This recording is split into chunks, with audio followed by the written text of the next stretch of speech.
Brief History of Tungning Kingdom, Taiwan, 1662 to 1683.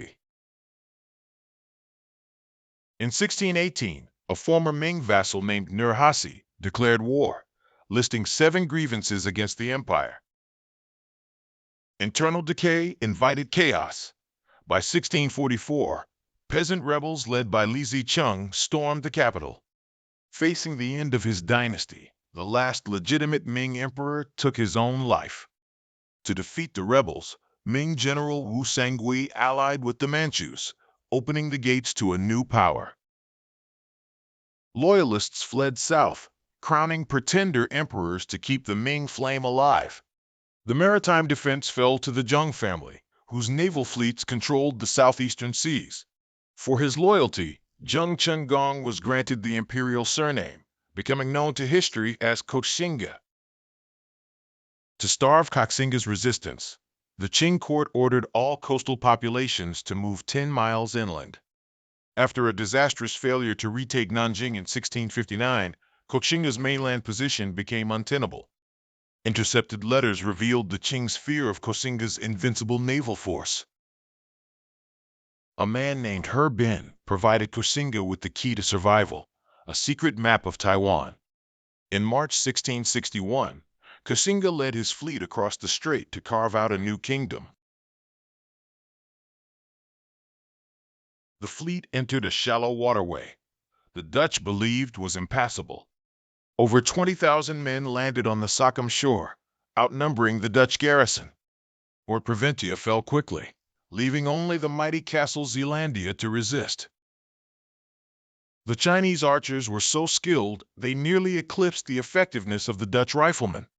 Koxinga sent a Dutch priest to negotiate, but the priest instead urged his countrymen to fight on. Heavily armored shield bearers acted as human tanks, breaking through the opposing ranks with dauntless courage. Koxinga was aided by elite units of African soldiers who had escaped Dutch servitude. Reinforcements from Batavia were crushed, leaving the fort isolated and starving. On February 1, 1662, the Dutch signed a treaty to leave Taiwan forever. Per the treaty, the Dutch were allowed to depart in honor, taking only their personal belongings. Only 13 months after his victory, Koxinga died at age 38, possibly from malaria or stress. A succession struggle ended with Zheng Jing taking the throne of a new maritime state. Zheng Jing moved away from the idea of Taiwan as a mere temporary base, renaming it the Kingdom of Tungning. Chief advisor Chen Yonghua became the architect of the kingdom's stability and growth. To preserve Han identity, they built the first Confucian temple and school system in Taiwan. Through the Tuntian system, soldiers doubled as farmers to ensure the kingdom's food security. Land ownership was strictly regulated to support the treasury and the military. Expansion led to fierce conflicts with indigenous tribes who resisted the loss of their lands. Sugar and salt became the lifeblood of the island's burgeoning economy.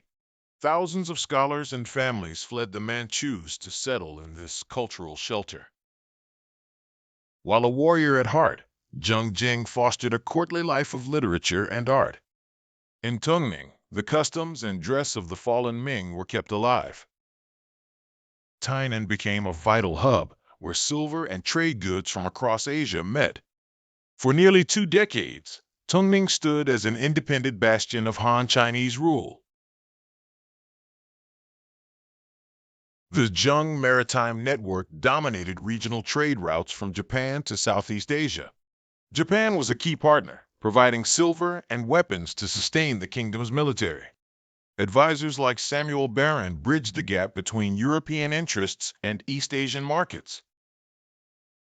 In 1672, the English East India Company established a factory in Taiwan to bypass the Qing. The English provided cannons and military training in exchange for tea and silk. Tungning functioned as a crucial intermediary in the global silk-for-silver exchange. Silver from Spanish America flowed through Manila to reach the ports of Tungning. Despite the Qing bans, illegal trade with the mainland remained active and profitable.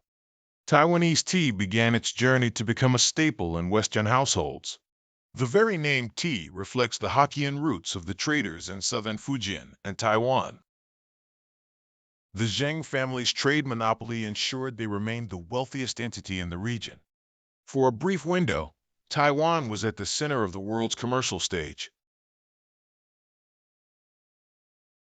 In 1673, the revolt of the three feudatories fractured the Qing's control over southern China. Seeing a golden opportunity, Zheng Jing launched a massive offensive to retake the mainland. His forces reoccupied their old strongholds, but cooperation with his allies soon crumbled. Internal bickering among the rebels allowed the Qing to regroup their superior forces. The Kangxi Emperor committed hundreds of thousands of troops to crush the rebellion. The Qing utilized veteran Han Chinese units, who knew the terrain and the enemy. By 1680, the dream was over. The Zheng forces suffered a crushing defeat and fled to Taiwan. Exhausted and humiliated, Zheng Jing abandoned politics for a life of dissipation. The kingdom's pillar Chen Yonghua was removed from power and died in 1680. On March 17, 1681, Zheng Jing passed away, plunging the court into a succession crisis. In a bloody coup, the capable Crown Prince Kazang was murdered by his own kin. A child king was crowned, but the kingdom's strength had already withered away. The Qing appointed Shi Lang, a man who knew the Zheng naval doctrines intimately, to lead the final attack. A massive fleet was assembled, better armed with cannons bought from the Dutch. In July 1683, the final naval showdown began at the islands of Penghu. Shi Lang's tactical innovations and superior firepower systematically dismantled the Tungning fleet. Outmaneuvered and out of ammunition, Admiral Lu Guoquan fled back to Taiwan in despair. Many loyalist soldiers chose death in the sea over submission to the Qing. With the fall of Penghu, the island of Taiwan lay completely defenseless. In September 1683, the kingdom of Tungning formally surrendered to the Qing dynasty. The symbolic submission was complete. The people of Taiwan were forced to adopt the Manchu queue. The last king was taken to the capital as a mark of clemency, his life spared but his power gone. Seeing its strategic and economic potential, Shi Lang persuaded the Qing to keep and annex the island.